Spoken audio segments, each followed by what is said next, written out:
Hi friends, நம்ம இன்றைக்கி எப்பயும் போல் கோழிங்களை திறக்கிறதுக்கு வந்துச்சு, சீக்கிரமாக இருந்துச்சாச்சு.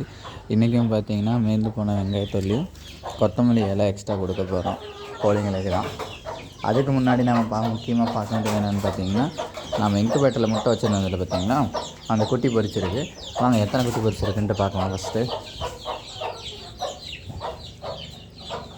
பார்க்கலாமா? எனக்கே ஆர்வமாக இருக்குது எத்தனை குட்டி பொரிச்சிருக்குன்ட்டு. பார்த்தீங்கன்னா 7 குட்டி பொரிச்சிருக்கு. ஆனால் மீதி பார்த்திங்கன்னா 10 முட்டை இன்னும் பொரிக்கலை. லைட் அடித்து பார்த்தேன், அதில் ஒரு 5 முட்டை பக்கம் வந்துட்டு கரு கூடலை, ஒரு 2 உருவாகிருக்கு. பார்ப்போம், இன்னும் 2 நாள் வெயிட் பண்ணி பார்க்கலாம் எத்தனை குட்டி பொரிச்சிருக்குன்ட்டு. அடுத்த ரீல்ஸ் பார்த்திங்கன்னா எத்தனை சாமி வந்தது ஐயா அந்த பாட்டுக்கு போடுவோம். எல்லோரும் பண்ணுற மாதிரி நாமளும் போடுவோம். நெக்ஸ்ட் வீடியோ மறக்காமல் பாருங்கள், லைக் பண்ணுங்கள், சப்ஸ்கிரைப் பண்ணுங்கள், சப்போர்ட் பண்ணுங்கள் ஃப்ரெண்ட்ஸ். தேங்க்யூ.